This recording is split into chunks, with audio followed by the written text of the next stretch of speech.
नमस्कार, good morning, स्वागत और अभिनंदन आप सभी का। सबसे पहले तो आप सभी को हिंदू नववर्ष की हार्दिक शुभकामनाएं। यानी कि आज से प्रारंभ हो गया है विक्रम संवत 2080। इस नववर्ष पर आप सभी के लिए यही मनोकामना, यही दुआएं रहेगी कि आप अपनी मंजिल तक जल्दी से पहुंचे और आपके जो भी लक्ष्य हैं वो पूरे हों और आप जीवन में हमेशा उल्लास और उमंग के साथ बने रहें और अपनी तैयारी को जारी रखें। चलिए इसी के साथ में हम शुरू करते हैं आज का हमारा सेशन। यानी कि हमारी जो बुक है उस बुक का सॉल्यूशन शुरू करने जा रहे हैं और शुरुआत कर रहे हैं हम इतिहास से। इतिहास के अंदर जिस बिंदु से हम शुरू करेंगे वो है आपके मेवाड़ का इतिहास। यानी अभी विगत एग्जाम जो भी हुए हैं उन क्वेश्चनों को भी सम्मिलित करते हुए हम इस टॉपिक को कंप्लीट करेंगे। तो आइए शुरू करते हैं मेवाड़ राज्य का इतिहास। और इसी मेवाड़ राज्य इतिहास का पहला क्वेश्चन आपके स्क्रीन पर ये रहा। पहला क्वेश्चन आज के हमारे सेशन का आपके स्क्रीन पर ये रहा। देखिए क्या पूछा जा रहा है। पूछा जा रहा है मेवाड़ राज्य में महकमा खास की स्थापना की गई थी किसके द्वारा। मेवाड़ राज्य में महकमा खास की स्थापना किसके द्वारा की गई थी। महाराणा शंभू सिंह द्वारा, महाराणा अजीत सिंह द्वारा, महाराणा सज्जन सिंह द्वारा या महाराणा गंगा सिंह द्वारा। आपने यदि हल्का सा पढ़ रखा है तो आप सब जानते हैं इसको। देखिए वेरी वेरी इंपॉर्टेंट है कि मेवाड़ राज्य में ये एक न्यायिक संस्था थी और ये समय समय पर बदलती गई। न्यायिक क्या थी ये संस्था। जैसे हमारे सामने नाम है महकमा खास। ये महकमा खास जिसकी स्थापना हुई थी 1869 ईस्वी में। ये समय समय पर बदलती गई। पहले थी ये महकमा खास, आगे चलकर यही महकमा जो खास है इसका नाम हो गया था इजलास खास और इजलास खास इसका नाम हुआ था 1877 में। आगे चलकर एक बार पुनः इसका नाम हुआ चेंज और नाम हो गया था महाइंद्रजा सभा। और महाइंद्रजा सभा का जो गठन है वो हुआ था 1880 में। यानी मेवाड़ के अंदर एक न्यायिक संस्था है जो समय समय पर उसका नाम बदलता गया। जैसे महकमा खास जो है ये किस समय हुआ करता था, तो ये नाम हुआ करता था महाराणा शंभू सिंह। महाराणा शंभू सिंह के समय मेवाड़ में जो न्यायिक संस्था थी उसका नाम था महकमा खास। स्थापना है 1869। लेकिन जैसे ही मेवाड़ के शासक चेंज हुए और मेवाड़ के महाराणा बने सज्जन सिंह, तो महाराणा सज्जन सिंह के समय इसी संस्था का नाम बदल गया और नाम हो गया था इजलास खास और इसकी स्थापना हुई थी 1877 में। लेकिन समय के अकॉर्डिंग एक बार फिर महाराणा सज्जन सिंह के समय में ही इसका नाम एक बार फिर बदला और इजलास खास से बदलकर ये नाम हो गया था महाइंद्रजा सभा। स्थापना हुई थी 1880 में। यानी कि इनमें से पूछने का जो तरीका है ये तीनों ही बड़े खास हैं कि मेवाड़ राज्य में महकमा खास की स्थापना कब हुई, 1869 में। किसके समय हुई, तो ये देखिए क्वेश्चन आपके सामने है महाराणा सज्जन सिंह के समय। और ये क्वेश्चन सीईटी के पेपर में आया 8 जनवरी 2023 में। आगामी जो भी एग्जाम हुए उसके अंदर भी ये आ रखा है कि इजलास खास की स्थापना किसके समय हुई थी, तो महाराणा सज्जन सिंह के समय। और कब हुई थी, 1877 में। क्वेश्चन ये भी आ रखा है कि महाइंद्रजा जो सभा है इसका गठन कब हुआ, तो 1880 के अंदर। और कौन से शासक, तो महाराणा सज्जन सिंह के समय। यानी कि ये तीनों ही बड़े खास हैं। याद कर लीजिए, महकमा खास शंभू सिंह के समय 1869, फिर आगे चलकर महाराणा सज्जन सिंह के समय 1877 में इजलास खास, और फिर आगे चलकर 1880 के अंदर महाइंद्रजा सभा महाराणा सज्जन सिंह के समय। आप जब एक ही आंदोलन पढ़ते हैं और एक ही आंदोलन में जब ये बात पढ़ते हैं कि मोतीलाल तेजावत को महाइंद्रजा सभा के तहत ही रिहा किया जाता है। और आप पढ़ते हैं कि ये जो महाइंद्रजा सभा है, ये महाइंद्रजा सभा क्या है? मेवाड़ में न्यायिक संस्था। ठीक है, बस वो क्रम से चेंजमेंट होता रहा। तो ये तीनों ही आपके एग्जाम के लिए बड़े खास हैं। ठीक है, आगे बढ़ूं। इसका राइट आंसर हो जाएगा Maharana Shambhu Singh. Option number A is correct answer. हाँ, रोज क्लास होगी, टाइमिंग भी यही रहेगा। ठीक है, टाइमिंग भी हमारा यही रहेगा। चलिए अगले क्वेश्चन की ओर बढ़े फिर। ये तीनों बड़ी खास है, याद रखिएगा। ठीक है, हाँ, अगला क्वेश्चन देखिए। क्वेश्चन नंबर है आपके सामने दूसरा। ये लीजिए, ये फॉरेस्टर के अंदर आया। क्वेश्चन है आपके सामने कि मेवाड़ के निम्नलिखित शासकों में से किसने इब्राहिम लोदी को खातोली के युद्ध में पराजित किया था? मेवाड़ के ऐसे कौन से राजा थे जिन्होंने इब्राहिम लोदी को खातोली के युद्ध में पराजित किया था? देखिए, इब्राहिम लोदी की हम बात करते हैं, वैसे ये दिल्ली सल्तनत के शासक हैं। और इब्राहिम लोदी के समय हमारे मेवाड़ के अंदर जो राजा रहा वो है आपके राणा सांगा। देखिए, वैसे राणा सांगा और इब्राहिम लोदी की हम बात करते हैं, महाराणा सांगा और इब्राहिम लोदी, तो इन दोनों के मध्य 2 युद्ध लड़े गए हैं। कितने युद्ध हुए हैं? डायरेक्ट ऐसा भी क्वेश्चन पूछा जाए कि राणा सांगा और इब्राहिम लोदी के संघर्ष में कितने युद्ध लड़े गए थे, तो 2 युद्ध हुए थे। दोनों क्रम से लगातार हुए थे। कौन कौन सा? सबसे पहला तो युद्ध लड़ा गया था खातोली का। कौन सा युद्ध हुआ था? एक तो युद्ध लड़ा गया था खातोली का युद्ध, और दूसरा जो युद्ध लड़ा गया था वो था बाड़ी का युद्ध। एक खातोली का हुआ था और दूसरा बाड़ी का युद्ध हुआ था। खातोली का जो युद्ध है ये लड़ा गया था 1517 के अंदर, और बाड़ी का जो युद्ध है ये लड़ा गया था 1518 में। खातोली कहां पर है? तो याद रखना है कोटा के अंदर, और बाड़ी कहां पर है? तो याद रखिएगा धौलपुर में। ये दोनों जो युद्ध है ये क्रमशः राणा सांगा और इब्राहिम लोदी के मध्य हुआ, और इन दोनों ही युद्ध में विजय कौन हुए थे? तो याद रखिएगा राणा सांगा। इन दोनों युद्धों में ही विजेता कौन हुए थे? याद रखिएगा राणा सांगा। और इब्राहिम लोदी इन दोनों ही युद्धों में क्या हुए थे? पराजित हुए थे। इब्राहिम लोदी की किस युद्ध में मृत्यु हो गई थी? तो वो आप सब जानते हैं, पानीपत का युद्ध था।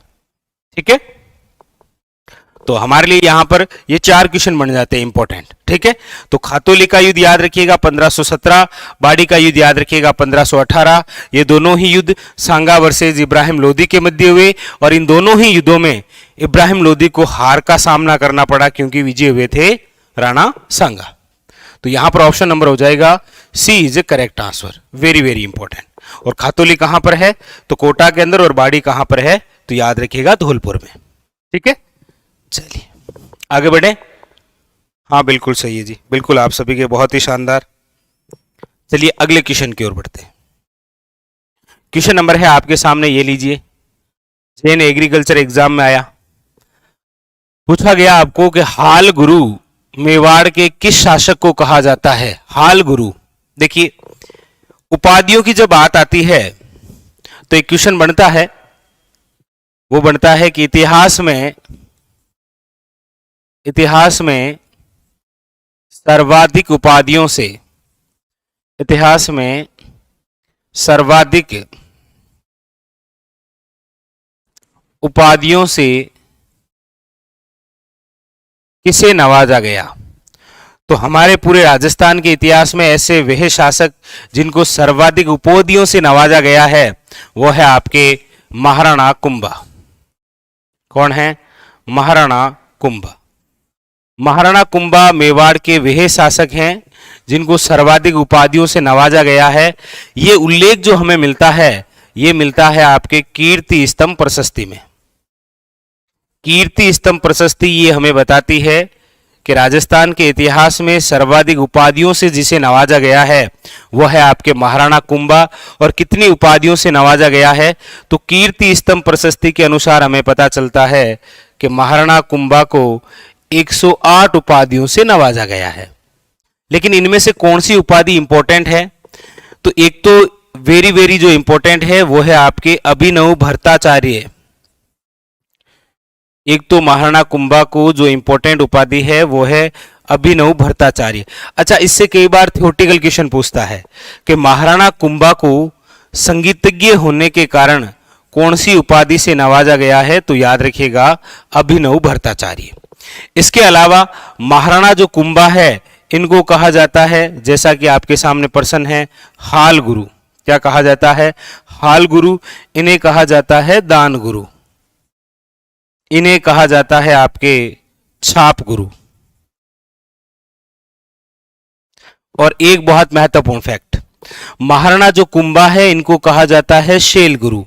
अब शैल गुरु से कई बार थ्योरेटिकल क्वेश्चन बनता है कि राजस्थान इतिहास के वह व्यक्ति जिनको स्थापत्य कला का जनक कहा जाता है, स्थापत्य कला का जनक, तो भी आपको याद रखना है कि स्थापत्य कला का जो जनक है वो भी किसे कहा जाता है, तो याद रखिएगा महाराणा कुंभा। तो अक्सर महाराणा कुंभा जब आप पढ़ते हैं तो इनसे चार बातें बड़ी खास होती है, या तो क्वेश्चन इनकी उपाधि से बनता है, या इनकी रचनाओं से बनता है, या फिर महाराणा कुंभा का क्वेश्चन बनता है वो सारंगपुर के युद्ध को रिलेटेड करते हुए विक्ट्री टावर यानी कि विजय स्तंभ से बनता है। ठीक है, तो यहां पर इसका राइट आंसर हो जाएगा option number D is a correct answer. ठीक है, हाँ।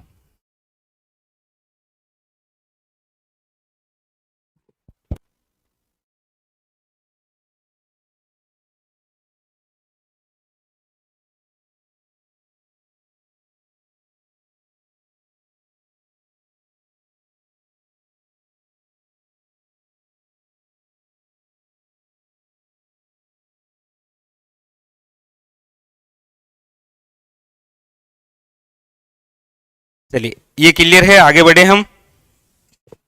चलिए अगले क्वेश्चन की ओर बढ़ते हैं। अगला क्वेश्चन देखिए, क्वेश्चन नंबर है 4। क्या कह रहा है देखिए, क्वेश्चन नंबर 4 है, महाराणा सज्जन सिंह को किस गवर्नर जनरल ने great commander of the star of India की उपाधि से नवाजा गया है? बहुत अच्छा, बहुत खास क्वेश्चन है कि महाराणा सज्जन सिंह को किस गवर्नर जनरल ने great commander star of the India से नवाजा गया है। आप ऐसी कैसी उपाधि 1857 क्रांति के समय पढ़ते होंगे।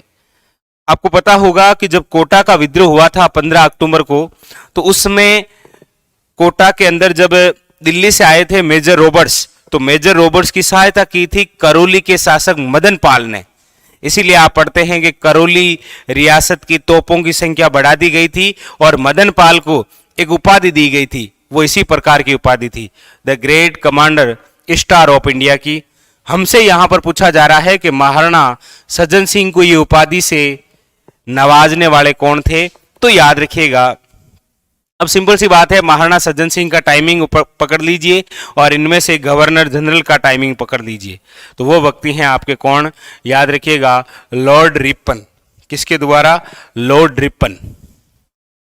लॉर्ड रिपन 1881 ईस्वी के अंदर महाराणा सज्जन सिंह को एक उपाधि से नवाजा गया था और वो उपाधि आपके सामने है, the great commander star of India की। यानी कि ऑप्शन नंबर हो जाएगा A is correct answer, Lord Ripon, याद रखिएगा। ठीक है, हाँ। और महाराणा सज्जन सिंह की बात करते हैं तो very very important Maharana Sajjan Singh. Maharana Sajjan Singh की खास बात यह है कि महाराणा सज्जन सिंह के समय एक दरबारी थे। क्या नाम है उनका? तो उनका नाम है कविराज श्यामल दास ददीवाड़िया। वैसे श्यामल दास ददीवाड़िया को कविराज की उपाधि देने वाले महाराणा सज्जन सिंह ही थे, इनके दरबारी थे। इनकी एक रचना बहुत प्रसिद्ध है जिनका नाम है वीर विनोद। वीर विनोद। अच्छा, महाराणा सज्जन सिंह से रिलेटेड एक क्वेश्चन और भी बड़ा खास है। महाराणा सज्जन सिंह द्वारा आप सब जानते होंगे कि बंसधर्रा पहाड़ी पर एक किला बनाया गया था जिसका नाम है सज्जनगढ़ किला। अक्सर पूछा जाता है कि ये जो सज्जनगढ़ किला है इसका अन्य नाम क्या है, तो कई बार तो ऐसे देकर पूछते हैं कि राजस्थान में मानसून पैलेस नाम से किसे जाना जाता है, तो याद रखिएगा सज्जनगढ़ किला। ये सज्जनगढ़ किला कौन सी पहाड़ी पर है? तो बस दर्रा पहाड़ी पर। और ये जो सज्जनगढ़ किला है इसे बोलते हैं मेवाड़ का मुकुटमणि। मेवाड़ का मुकुटमणि, ये भी इंपॉर्टेंट है। ठीक है, तो यहां पर ऑप्शन हो जाएगा A is correct answer, Lord Ripon, याद रखिएगा। ठीक है, चलिए आगे बढ़ते हैं अगले क्वेश्चन की ओर। Question number next. क्वेश्चन कह रहा है कि निम्नलिखित में से कौन सा युग्म है जो सुमेलित नहीं है? ऐसा कौन सा युग्म है जो सुमेलित नहीं है? सांगा सामने दे रखा है गुहिल, अजयराज दे रखा है चौहान, रायसिंह दे रखा है राठौड़ और खेतड़ी सिंह दे रखा है सिसोदिया। हमसे ये पूछा जा रहा है कि इनमें से कौन सा सुमेलित नहीं है। देखिए ऑप्शन की ही शुरुआत जब करते हैं, नंबर 1 वापस देखिएगा, आपके सामने दे रखा है कि सांगा गुहिल, जबकि आप महाराणा सांगा जब पढ़ते हैं, महाराणा सांगा, तो ये से सांगा है और ये जिस शाखा के हैं वह है सिसोदिया। तो महाराणा जो सांगा है वो गुहिल नहीं है, क्या है? सिसोदिया। यानी कि ये 1 नंबर ही गलत दिख रहा है हमें तो। ठीक है, सांगा जो है वो गुहिल वंश के नहीं है, ये सिसोदिया के हैं। ठीक है, और बाकी देख लीजिए, अजयराज तो पता चल ही रहा है, अजयराज चौहान। रायसिंह तो पता चल ही रहा है, बीकानेर के शासक हैं आपके राठौड़, पता ही आपको। तो यहां पर जो असंगत है वो ऑप्शन नंबर ए है, सांगा गुहिल ना होकर सांगा क्या है? सिसोदिया। ठीक है, हाँ बस हाँ, जल्दबाजी में गलती हो जाती है कभी कभी। ठीक है, कोई दिक्कत नहीं, चलिए आगे बढ़ते हैं। अगला देखिए, अगला है आपके सामने, द्वितीय साका के समय चित्तौड़ पर किसने आक्रमण किया था? द्वितीय साके के समय चित्तौड़ पर किसने आक्रमण किया था? देखिए यहां पर जो क्वेश्चन बनता है, यानी कि यहां पर चर्चा हो रही है मेवाड़ यानी कि चित्तौड़ के दूसरे साके को लेकर। चित्तौड़ का दूसरा साका। सबसे पहली बात तो यह है कि चित्तौड़ का दूसरा साका कब हुआ? तो आप पढ़ते हैं 1534 टू 35, वैसे मार्च 1535। ठीक है, ये चित्तौड़ का दूसरा शाखा। एक इंपॉर्टेंट क्वेश्चन ये भी बनता है कि चित्तौड़ का जब दूसरा शाखा हुआ उस समय चित्तौड़ के शासक कौन थे? तो याद रखिएगा विक्रमादित्य। कौन थे? विक्रमादित्य। लेकिन इस समय जो पूरा प्रशासन है वो विक्रमादित्य की मम्मी संभाल रही थी, जिसका नाम है कर्मावती। और उसी ने क्या किया था इस समय? केसरिया। केसरिया करने वाली कौन थी? कर्मावती। सॉरी, जोहर करने वाली थी कर्मावती। जोहर करने वाली कौन थी? याद रखिएगा कर्मावती। लेकिन केसरिया करने वाले कौन थे? तो याद रखिएगा वो थे आपके सलुम्बर के रावत बागशी। इन्होंने क्या किया था? केसरिया। ठीक है, लेकिन इंपॉर्टेंट क्वेश्चन ये है कि चित्तौड़ का जब दूसरा साका हुआ उस समय आक्रमण किसने किया था? तो आक्रमण जो हुआ था वो गुजरात के बहादुर शाह का अटैक था। गुजरात का बहादुर शाह, गुजरात के बहादुर शाह का अटैक था, याद रखिएगा। Option number C is correct answer. ठीक है, तो चित्तौड़ का दूसरा साका कब हुआ, किस शासक के समय हुआ, जोहर किसने किया, केसरिया किसने किया, और यहां तक की इंपॉर्टेंट बात कि आक्रमणकारी कौन थे? तो गुजरात के कौन थे? याद रखिएगा बहादुर शाह। कौन थे? गुजरात के बहादुर शाह। ठीक है, हाँ बिल्कुल, रावत बागशी। देवलिया के दीवान कहा जाता है इनको, देवलिया का दीवान, देवलिया का दीवान। ये इतिहास में इसीलिए जाने जाते हैं कि इन्होंने 16 अलग अलग जाति की कन्याओं से विवाह किया था। हाँ, ये वही है रावत बागशी। अगला क्वेश्चन देखिए, अगला क्वेश्चन है आपके सामने, हकीम का सूरी किसकी सेनापति का, किस सेना का प्रमुख सेनापति था? यानी हकीम का जो सूरी है वो किसकी सेना का प्रमुख सेनापति था। देखिए इस प्रकार के दो बड़े इंपॉर्टेंट क्वेश्चन होते हैं इतिहास में, वो अक्सर वही कंफ्यूज करते हैं। एक तो आप नाम पढ़ते हैं हसन खां मेवाती, और एक नाम है आपके सामने हकीम खां सूर। मेरे हिसाब से दो जैसे ये नाम हैं, वैसे दो नाम और भी हैं, आपने अक्सर देखा है, पढ़ा भी होगा। एक तो है झाला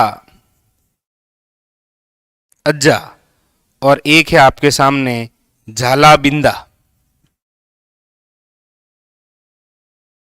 मेवाड़ के से दो महाराणा हैं, जब वो युद्ध करते हुए घायल हो जाते हैं तो उनके राज चिन्ह धारण करने वाले ये बंदे हैं। तो अक्सर पूछा जाता है ये। देखिए हसन खां मेवाती जिनके साथ में थे वो है आपके राणा सांगा। राणा सांगा आप सब जानते हैं कि इतिहास का एक ऐसा युद्ध करते हैं जिसमें संपूर्ण हिंदू शासकों को एक साथ में लेते हैं, वह है खानवा का युद्ध। खानवा का युद्ध 17 मार्च 1527 को लड़ा गया था। उसके अंदर हसन खां जो मेवाती है वो जिसकी ओर भाग लेते हैं वो कौन है, याद रखिएगा, सांगा। और हकीम खां सूर ये आपके साथ देते हैं महाराणा प्रताप का हल्दी घाटी युद्ध में। तो कई बार क्वेश्चन ऐसे भी पूछ सकता है आपको कि हकीम खां सूर का संबंध निम्न में से कौन से युद्ध से रहा। वो व्यक्ति ना पूछकर युद्ध पूछ लेता है। जैसे यहां पर आपके सामने है कि हकीम खां सूरी किसकी सेना का प्रमुख सेनापति थे। हो सकता है एग्जामिनर क्वेश्चन ऐसे पूछे कि हकीम खां सूरी का संबंध निम्न में से किस युद्ध से रहा, और वहां पर ऑप्शन में मिले आपको खानवा का युद्ध, हल्दी घाटी का युद्ध। तो इस प्रकार से थोड़ा सा ध्यान रखें। तो हसन खां जो मेवाती है इनका संबंध तो राणा सांगा से रहा है खानवा के युद्ध में, और हकीम खां जो सूर है इनका संबंध महाराणा प्रताप से रहा है, किससे, हल्दी घाटी के युद्ध में। अब ये आप कमेंट करके बता दीजिए कि झाला अज्जा का संबंध किससे रहा है और झाला बिंदा का संबंध किससे रहा है। यहां तक कि क्वेश्चन ऐसे भी बन सकता है कि झाला बिंदा का संबंध निम्न में से कौन से मेवाड़ के प्रसिद्ध युद्ध में रहा। वो पूछने का तरीका कैसा भी हो सकता है, ये आप बता सकते हैं। हाँ बताइए जरा इनको।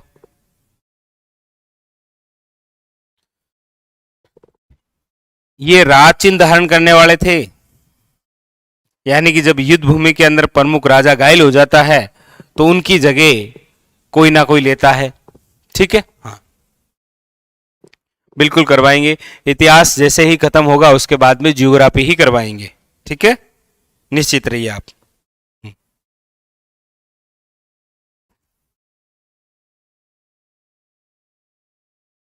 चलें आगे।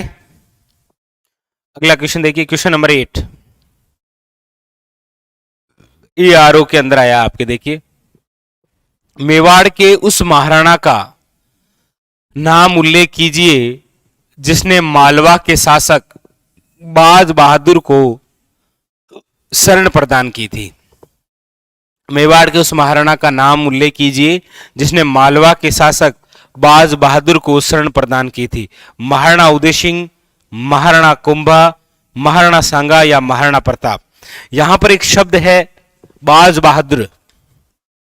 बाज बहादुर, वैसे आप सब जानते हैं कि चित्तौड़ का जो तीसरा शाखा है, चित्तौड़ का जो तीसरा शाखा है वो 1567 टू 68 आप पढ़ते हैं ना। और ये जो चित्तौड़ का तीसरा शाखा है इसके अंदर आक्रमण करने वाला कौन है, तो अकबर। तो आप पढ़ते हैं कि अकबर ने चित्तौड़ पर आक्रमण क्यों किया था, तो उसमें नंबर 1 कारण यही पढ़ते हैं कि अकबर ने चित्तौड़ पर आक्रमण करने का पहला जो कारण रहा अकबर का वो यही था कि मेवाड़ के जो महाराणा हैं, महाराणा बिल्कुल शाबाश सभी के, महाराणा जो उदय सिंह है, महाराणा उदय सिंह द्वारा 1562 के अंदर मालवा के बाज बहादुर को शरण दी गई थी। जब आप पढ़ते हैं ना कि अकबर ने चित्तौड़ पर आक्रमण क्यों किया था, तो पहली वजह ये पढ़ते हैं कि अकबर के दुश्मन मालवा के बाज बहादुर को महाराणा उदय सिंह द्वारा शरण दी गई थी, इसीलिए अकबर ने महाराणा उदय सिंह पर क्या किया था, आक्रमण। Option number A is correct answer. A is correct answer. तो मालवा के जो बाज बहादुर थे इनको शरण दी गई थी महाराणा उदय सिंह द्वारा, इसीलिए अकबर ने चित्तौड़ पर आक्रमण किया। इसमें ये एक नंबर वजह मिलती है हमें, बाकी तो अलग अलग और नीतियां भी रही, लेकिन एक ये वजह भी है। ठीक है, तो यहां पर option number A is correct answer. बस ये जो क्वेश्चन पूछा गया है ये केवल उस कारण से क्वेश्चन पूछा गया है कि अकबर ने अटैक किया, तो अक्सर आप पढ़ते हैं कि कोई भी बाहर से यदि व्यक्ति अटैक कर रहा है तो आप कारण जरूर पढ़ते हैं कि कर क्यों रहा है, तो उसमें एक वजह ये थी। ठीक है, हाँ बिल्कुल। चलिए अगले क्वेश्चन की ओर। क्वेश्चन नंबर है आपके सामने 9। आजकल इस प्रकार के क्वेश्चन पूछने का ट्रेंड कुछ ज्यादा है। अब ये आप में से कौन बता सकता है भाई, बताइएगा, आप में से ये कौन बता सकता है? आराम से देखिएगा चारों नाम। निम्नलिखित युद्धों में से उनके लड़े जाने के वर्ष के अनुसार पहले से आखिरी तक सही क्रम को चुनिएगा। 4 युद्ध हैं आपके सामने, इनको क्रम के अकॉर्डिंग जमाना है, और वो भी कैसे, सबसे पहला कौन सा हुआ था और इन चारों में से सबसे आखिरी में कौन सा हुआ, इस क्रम में बताना है।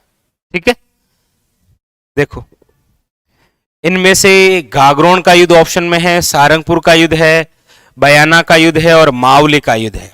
देखिए सबसे पहले इनमें से जो युद्ध लड़ा गया था वो है आपके सारंगपुर का युद्ध। इनमें से कौन सा है, तो देखिए सारंगपुर का युद्ध। सारंगपुर का जो युद्ध है ये कब लड़ा गया था, तो याद रखिएगा 1437 ईस्वी में। कब लड़ा गया था, 1437 ईस्वी में। एक नंबर तो ये है। इनमें से दूसरे युद्ध की हम बात करते हैं, तो दूसरा जो युद्ध लड़ा गया था वो है आपके गागरोन का युद्ध। दूसरा कौन सा है, तो याद रखिएगा गागरोन का युद्ध। और ये जो गागरोन का युद्ध है ये कब लड़ा गया, तो गागरोन का युद्ध लड़ा गया था साथी 1519 में। कब लड़ा गया था, 1519 के अंदर। तीसरा इनमें से जो है वो है आपके बयाना का युद्ध, खानवा से जस्ट पहले लड़ा गया था, और ये लड़ा गया था 16 फरवरी 1527 को। और नंबर 4 पर जो बचा है वो है आपके सामने मावली का युद्ध। और मावली का जो युद्ध है ये लड़ा गया 1540 में। तो आजकल एग्जामिनर के पूछने का जो तरीका है वो इस प्रकार का हो गया है, वो 4-5 युद्ध उठाकर देता है और पूछ लेता है सही क्रम कौन सा है। तो देख लीजिए इनमें से सबसे पहले सारंगपुर है 2 नंबर वाला, एक, अच्छा ये दोनों नहीं है, काट दीजिए। उसके बाद में है गागरोन का युद्ध, 2 के बाद में 1 है, तो option number A is a correct answer. Option number A is a correct answer. ठीक है,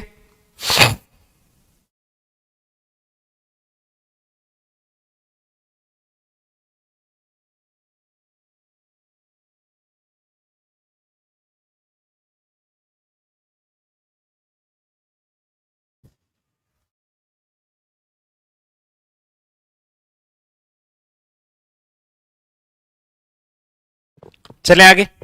हाँ, मावली का युद्ध, ये मावली का युद्ध बिल्कुल उदय सिंह और बनवीर के मध्य लड़ा गया था। चलिए अगला क्वेश्चन देखिए, क्वेश्चन नंबर 10। अब ये बताइएगा भाई, बहुत शानदार क्वेश्चन आया है ये ARO के अंदर ये क्वेश्चन आया, बड़ा लाजवाब सा क्वेश्चन। मेवाड़ के निम्न शासकों का सही क्रमिक कालक्रम बताइए। आजकल क्वेश्चन जो पूछने के तरीके हैं वो यही है, इस प्रकार से ही पूछे जाते हैं। अब बताइए इनका करेक्ट कौन सा सही क्रम है। मेवाड़, और मेवाड़ के अंदर ये जो शाखा आपके सामने है ये है राणा शाखा। देखिए इस क्रम के अकॉर्डिंग यदि क्वेश्चन बनते हैं तो मेवाड़ की रावल शाखा से भी क्वेश्चन बनते हैं, जैसा कि विगत राजस्थान पुलिस पेपर के अंदर पूछा गया था। अभी हम वो भी क्वेश्चन सोल्व करेंगे, लेकिन ये राणा शाखा से पूछा गया है। अब देखिए मेवाड़ के अंदर राणा शाखा की जहां से शुरुआत होती है वो पहले शासक कौन है, तो हमीर देव सिसोदिया। पहले शासक बनते हैं आपके कौन? हमीर देव सिसोदिया। हमीर देव सिसोदिया के बाद में हमीर का पुत्र बनता है जिसका नाम है छत्र सिंह। कौन है? छत्र सिंह। छत्र सिंह या फिर इसे बोलते हैं आप खेता। खेता का पुत्र है, उसके बाद में लाखा। लाखा के बाद में बनता है मोकल। मोकल के बाद में बनता है कुंभा। इसी क्रम से तो आप पढ़ते हैं भाई। एक नंबर बना हमीर, हमीर के बाद में छत्र सिंह यानी कि खेता। नंबर 3 लाखा, लाखा मतलब लक्ष्य सिंह। ये मेवाड़ के शासक, इनके शॉर्ट नाम ज्यादा एग्जाम में आते हैं। और नंबर 4 है आपके सामने कौन? मोकल। लाखा के बाद में मोकल, और मोकल के बाद में कौन बने? कुंभा। कहने का मतलब यहां पर ऑप्शन के अकॉर्डिंग हम देखते हैं तो हमें ऑप्शन नंबर ए ही करेक्ट लगता है। हमीर, हमीर के बाद में छत्र सिंह यानी कि दूसरा नाम है इनका खेता। खेता का है लाखा, लाखा का है मोकल। Option number A is correct answer. तो इस प्रकार से भी क्वेश्चन पूछे जाते हैं आजकल। ठीक है, तो इनका भी आप थोड़ा विशेष ध्यान रखें। केवल शासक के नाम पढ़ने से काम चलेगा नहीं, कर्म से याद रखना पड़ेगा, तब जाकर ऐसे क्वेश्चन होते हैं। और आजकल एग्जामिनर ऐसे पूछने लग गया है। ठीक है, हाँ।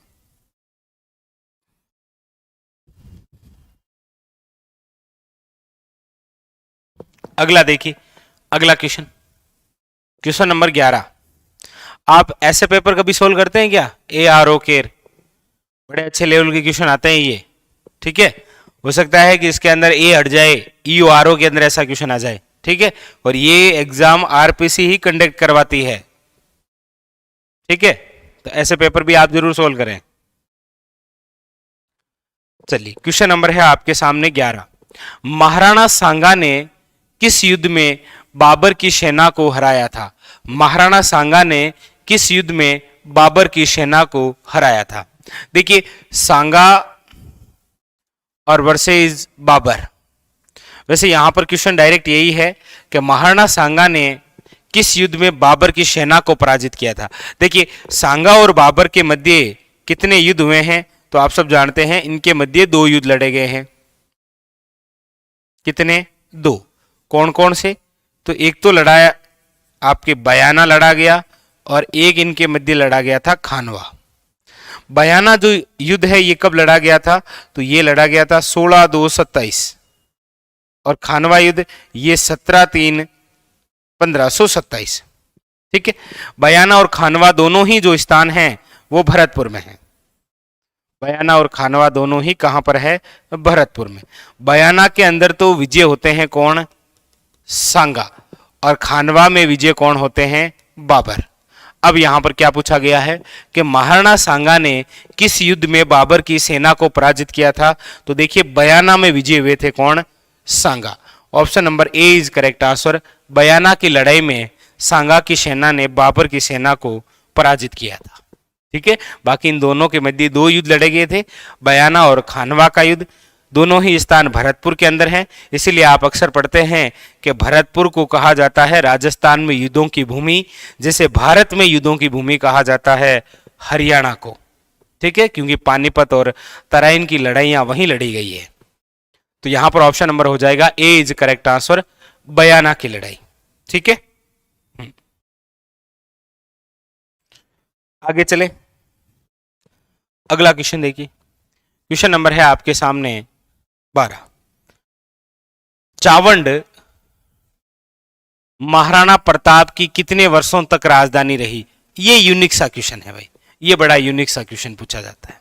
ठीक है, कि चावंड जो राजधानी है वो कब तक रही? देखिए, महाराणा प्रताप की हम बात करते हैं तो महाराणा प्रताप से ऐसे क्वेश्चन बनना स्वाभाविक बात है। ठीक है, बड़े अच्छे अच्छे क्वेश्चन बनते हैं ऐसे महाराणा प्रताप से। देखिए, महाराणा प्रताप के यदि मैं जन्म की बात करूं तो इनका जन्म हुआ था 9 मई 1540। ठीक है, इनका जो राज्य अभिषेक है महाराणा प्रताप का वो हुआ था 1572 में। ठीक है, 1572 के अंदर।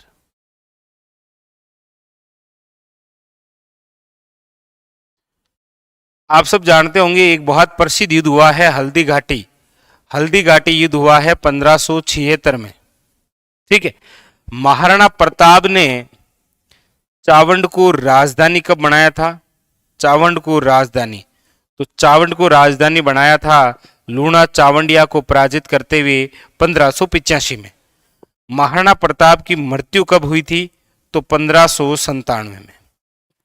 अब ये मैंने क्यों लिखे हैं आपके सामने? क्योंकि एग्जामिनर के जो पूछने का तरीका है वो यूनिक होने लग गया आजकल। जैसे देखिए, अब यहां पर क्या पूछा गया है कि चावंड जो है वो महाराणा प्रताप की राजधानी कितने वर्षों तक रही। तो देखिए, चावंड को राजधानी बनाया कब गया था? 1585 में, और महाराणा प्रताप की मृत्यु कब हो गई थी? 1597 में। यानी कि जब तक महाराणा प्रताप की मृत्यु हुई उस समय भी राजधानी कौन सी थी? चावंड, और उसके बाद में भी चावंड ही रही थी। लेकिन यह पूछ रहा है कि चावंड महाराणा प्रताप की राजधानी कितने वर्षों तक रही, तो आप देखेंगे यहां पर जो राजधानी रही वो 12 वर्षों तक रही। तो इसका मतलब क्वेश्चन ऐसे भी पूछा जाता है कि महाराणा प्रताप की जो मृत्यु है वो कितनी आयु में हुई थी, तो ऐसा भी तो पूछ सकता है वो। तो आप कहेंगे 57 वर्ष की आयु में महाराणा प्रताप की क्या हुई थी? मृत्यु। क्वेश्चन वो आजकल ऐसे भी पूछता है कि महाराणा प्रताप का जब राज्य अभिषेक हुआ तो वो कितने वर्ष के थे? 32 वर्ष के। क्वेश्चन वो ऐसे भी पूछ सकता है कि महाराणा जो प्रताप है वो कितने वर्ष तक मेवाड़ के शासक रहे? तो 72 से लेकर 97। अब आप कहेंगे सर 25 वर्ष। समझ रहे हैं ना आप? मेरे कहने का मतलब समझ रहे हैं ना? क्वेश्चन आजकल ऐसे भी पूछ सकता है कि महाराणा प्रताप ने कितने आयु में हल्दी घाटी युद्ध लड़ा था? तो 40 में जन्म हुआ था और 76 के अंदर युद्ध लड़ा था। क्वेश्चन ऐसे भी पूछ सकते हैं कि महाराणा प्रताप मेवाड़ के राजा बनने के कितने वर्षों के बाद में हल्दी घाटी युद्ध लड़ा था? तो कहने का मतलब यह है कि कैसे भी क्वेश्चन पूछने लगते हैं, ठीक है? कैसे भी क्वेश्चन पूछा जा सकता है। अब देखिए, ये क्वेश्चन पूछा गया है एग्जामिनर द्वारा, ये क्वेश्चन पूछा गया है, ठीक है? तो कैसे भी क्वेश्चन पूछ सकते हैं भाई, और ये आपको स्वयं आइडिया लगाना होता है, ठीक है? हाँ, कोई भी टीचर हो वो आपको लिखा देता है कि चावंड राजधानी ये बनाई और इसकी मृत्यु ये हुई। तो ये सोचने की जो क्षमता है ये आप में होनी चाहिए कि यदि ऐसा पूछ रहा है तो आपके दिमाग में तुरंत प्रभाव से आना चाहिए कि हाँ सर ने ये लिखाया था कि राजधानी ये बनी और मृत्यु अब हुई, मतलब इसका अंतर पूछ लिया है, ठीक है? क्लियर? चलिए आगे बढ़ते हैं अगले क्वेश्चन की ओर। क्वेश्चन नंबर है, हाँ तो ये पूरी प्रक्रिया समझे कि नहीं समझे, एक बार थम्स अप कीजिए थोड़ा सा कि हाँ इस प्रकार से, मतलब आगामी कोई पूछा जाएगा तो नो डाउट कोई दिक्कत नहीं है, ठीक है? चलिए अगला क्वेश्चन देखिए। क्वेश्चन नंबर है आपके सामने 13। पूछा जा रहा है आपको कि गुहिल वंश का पहला शासक कौन था? गुहिल वंश का पहला शासक कौन था? देखिए, गुहिल वंश का पहला शासक कौन था? अब आप सब जानते हैं कि ये जो गुहिल वंश है इनकी यदि हम बात करते हैं तो 566 ईस्वी के अंदर गुहिल वंश के जो फाउंडर हैं वो है आपके कौन? गुहिलादित्य। वल्लभी नगर है आपके, वल्लभी साम्राज्य है गुजरात के अंदर, वहां के राजा थे शिलादित्य, उन्हीं के पुत्र हैं आपके गुहिलादित्य। इन्होंने ही गुहिल वंश की स्थापना की थी और गुहिल वंश के पहले शासक यही हैं। लेकिन आप कहेंगे सर यहां पर तो ऑप्शन ही नहीं है। कोई दिक्कत नहीं, आप ये भी तो पढ़ते हैं कि गुहिल वंश और मेवाड़ के जो वास्तविक संस्थापक हैं, वास्तविक संस्थापक वो है आपके कौन? तो आप कहेंगे वो है आपके बप्पा रावल। कौन है? बप्पा रावल। तो यहां पर ऑप्शन के अकॉर्डिंग जो इसका आंसर होगा वो हो जाएगा आपके कौन सा? Bappa Rawal. Option number B is the correct answer. Bappa Rawal, जिन्हें आप पढ़ते हैं काल भोज के नाम से भी। बप्पा रावल और काल भोज ये एक ही नाम है, लेकिन हमारे इतिहास में एक ऐसी प्रशस्ति है जो ये कहती है कि बप्पा रावल और काल भोज दो अलग अलग व्यक्ति हैं, वह है रणकपुर प्रशस्ति। लेकिन बाकी ये दोनों क्या है? एक ही है, ठीक है? तो इसके अकॉर्डिंग बाकी यहां पर गुहिलादित्य ऑप्शन में होता तो वो राइट होता, लेकिन वो ऑप्शन में है नहीं, इसीलिए राइट आंसर कौन सा हो जाएगा? Bappa Rawal. Option number B is correct answer, क्योंकि ये वास्तविक संस्थापक हैं, ठीक है? हाँ। बिल्कुल गजनी तक गए थे और सलीम को पराजित करने वाले यही थे। अब देखिए ये क्वेश्चन ARO के अंदर आया, वेरी इंपॉर्टेंट क्वेश्चन, बताइएगा। क्वेश्चन क्या है? वाद्य यंत्र अरबी ताशा मेवाड़ के सैनिक यंत्रों में कब शामिल किया गया था? बताइए। ये यूनिक सा क्वेश्चन है आपके लिए, बताइए। ऐसा कौन सा युद्ध था जिसके अंदर वाद्य यंत्र अरबी ताशा मेवाड़ के सैनिक यंत्रों में कब शामिल किया गया था? बताइए। बहुत अच्छा, बड़ा खास सा क्वेश्चन है ये। वाद्य यंत्र है ना जो अरबी ताशा, उसको मेवाड़ के सैनिक यंत्रों में कब शामिल किया गया था? तो याद रखिएगा, सांगा द्वारा बयाना के युद्ध में बाबर को पराजित करने के बाद में इसको शामिल किया गया था। Option number A is correct answer. हाँ,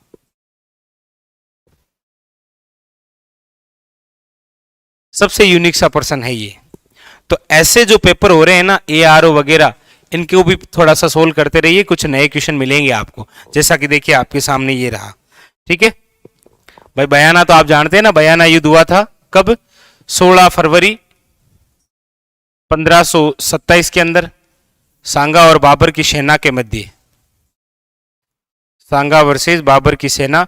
इसमें जब सांगा विजय हुए थे, हाँ, सांगा क्या हुए थे? विजय। ठीक है, अगला देखिए क्वेश्चन नंबर नेक्स्ट। राजस्थान का कौन सा पूर्व राजवंश सेव परंपरा का निर्वहन करता है? बताइए। Very very important question. अब देखिए, ये आपके कौन से एग्जाम के अंदर पूछा गया क्वेश्चन है, तो वेरी वेरी इंपॉर्टेंट लेब असिस्टेंट में, कि राजस्थान का कौन सा पूर्व राजवंश है जो सेव परंपरा का निर्वहन करता है? सेव परंपरा का निर्वहन, देखिए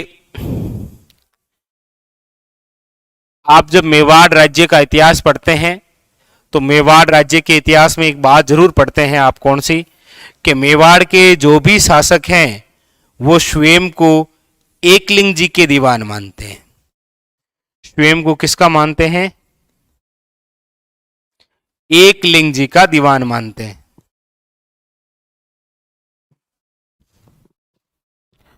और मेवाड़ राज्य के अंदर जो वंश है वो कौन सा है? गुहिल वंश। ये जो गुहिल वंश है, ये जिस संप्रदाय को निर्वहन करता है वो कौन सा है? शैव परंपरा। वैसे आप बप्पा रावल जब पढ़ते हैं तो पढ़ते होंगे कि बप्पा रावल के जो गुरु थे हारित ऋषि, वो शैव अनुयायी हुआ करते थे।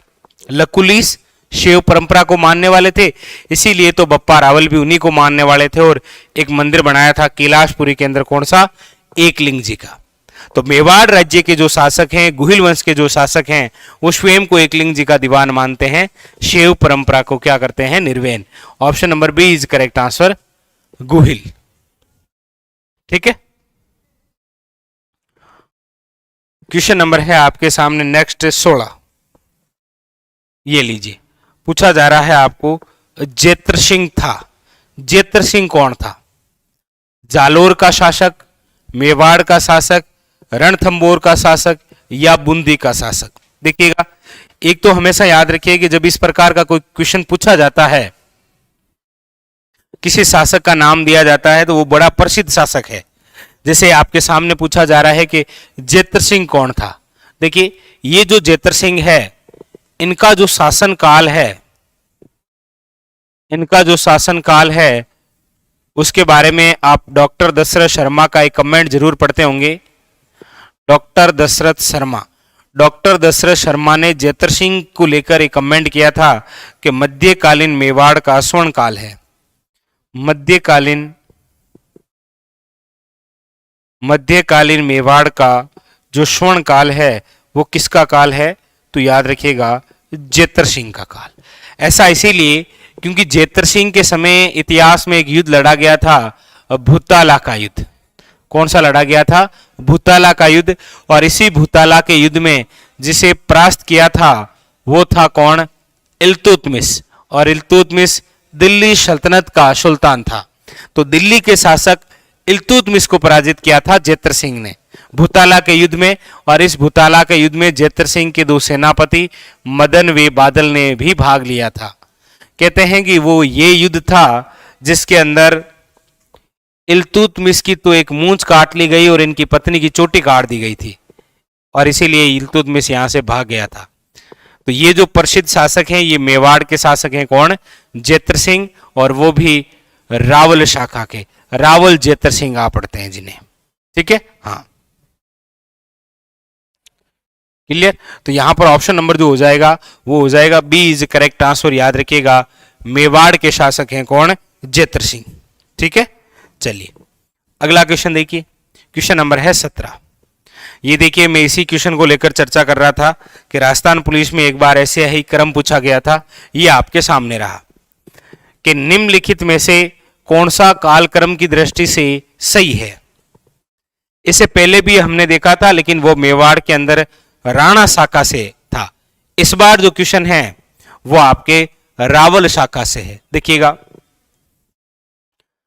देखिए वैसे रावल शाखा के अंतिम शासक की मैं बात करता हूं तो अंतिम शासक है रावल रतन सिंह। कौन है? रावल रतन सिंह। रावल रतन सिंह के जो पिता हैं उनका नाम है समर सिंह। समर सिंह से पहले होते हैं तेज सिंह। तेज सिंह से पहले हैं आपके यहां पर जेत्र सिंह। वैसे वास्तव में तो ये क्रम है, ठीक है। जेत्र सिंह से पहले पद्म सिंह, जो भी, लेकिन ये इंपॉर्टेंट है। जेत्र सिंह, तेज सिंह, समर सिंह और रतन सिंह ये अंतिम शासक हैं रावल शाखा के। रावल शाखा के अंतिम शासक हैं रावल रतन सिंह। मतलब यहां पर जो ऑप्शन है वह है C is correct answer. Jetra Singh, Tej Singh, Samar Singh और रतन सिंह, कभी चारों क्रम से दे तो ये क्रम है, ठीक है। याद रखिएगा इनके बारे में। हाँ, ठीक है। चलिए अगला क्वेश्चन, क्वेश्चन नंबर आपके सामने 18। अगला है कि किसने मेवाड़ राज्य स्थापित किया था। मेवाड़ राज्य की स्थापना किसने की थी। देखिए, मेवाड़ से दो प्रकार के क्वेश्चन बनते हैं। एक तो स्थापना करने वाला कौन था, तो याद रखिएगा गुहिलादित्य, लेकिन वास्तविक जो फाउंडर था वो कौन था, तो बप्पा रावल। अब आप यहां पर देखते हैं कि गुहिलादित्य ऑप्शन में नहीं है, तो यहां पर जो ऑप्शन हो जाएगा वो कौन सा हो जाएगा, बप्पा रावल, ठीक है। और मेवाड़ जो है 566 ईस्वी के अंदर स्थापित है, और आप सब जानते हैं कि ये जो मेवाड़ है ये राज्य की सबसे प्राचीन रियासत है। राज्य की सबसे नवीन रियासत कौन सी है, कमेंट करके बताइएगा। राजस्थान की सबसे प्राचीन रियासत तो कौन सी है, याद रखिएगा मेवाड़, ठीक है। नेक्स्ट क्वेश्चन नंबर 19 ये दी, गोरा और बादल ने किसकी रक्षा की थी। गोरा और बादल, देखिए हमारे इतिहास में कुछ ऐसी ही प्रसिद्ध जोड़ियां रही है, जैसे देखिए गोरा बादल, एक है आपके जेता कुंपा, जेता कुंपा, एक है आपके सामने जयमल फत्ता,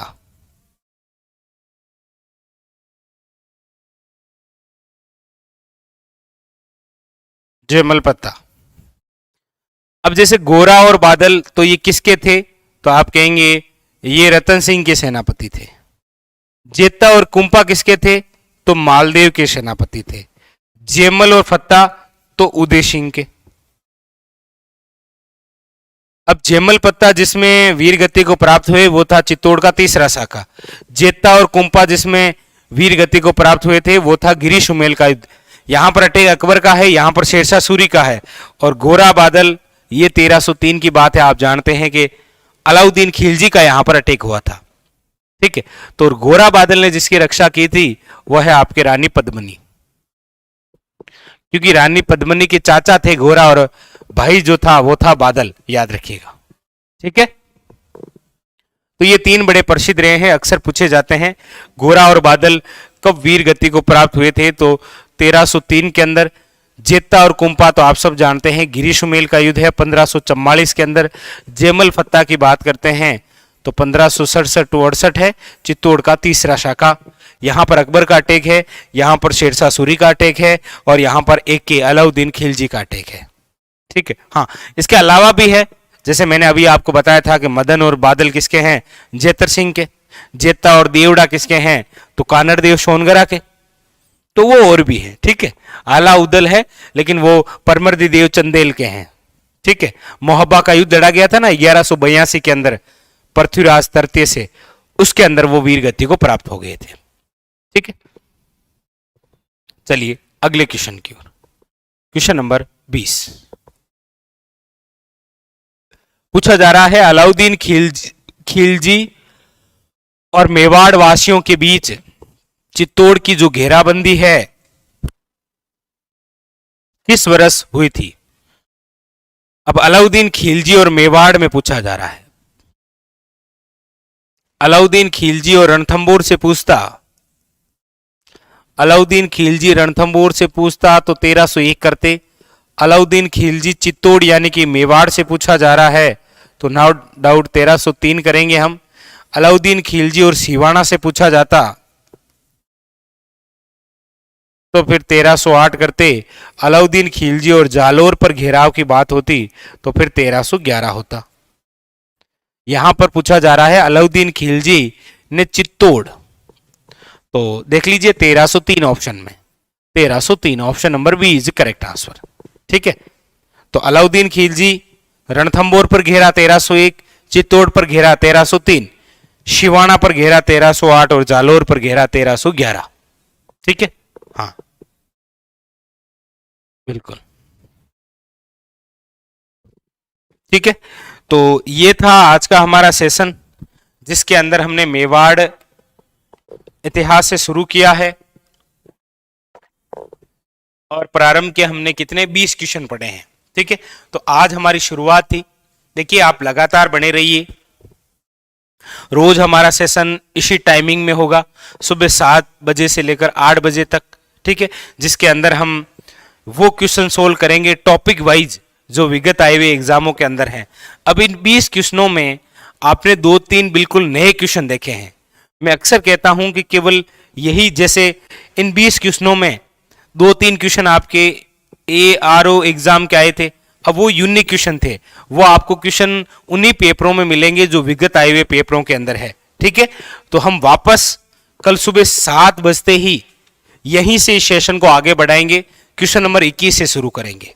ठीक है, तो इन 20 क्वेश्चनों से हो सकता है कि आपके एग्जाम में सीधे डायरेक्ट ही कोई क्वेश्चन बिना ऑप्शन चेंज सहित आए। ठीक है, बिल्कुल। देखिए पहले हम इतिहास सोल्व करेंगे, इतिहास के बाद में हम राज व्यवस्था को सोल्व करेंगे, पॉलिटी जिसे आप बोलते हैं। ठीक है, और फिर आपके इकोनॉमी, फिर आपके भूगोल, इस प्रकार से विधिवत रूप से चलती रहेगी। ठीक है, तो चलिए फिलहाल आज के लिए इतना ही। आप अपने सुबह सुबह अमूल्य टाइम दिया उसके लिए आप सभी को धन्यवाद, और कल वापस यहीं से शुरू करेंगे क्वेश्चन नंबर 21। तब तक के लिए मस्त रहिए, अपनी तैयारी में व्यस्त रहिए।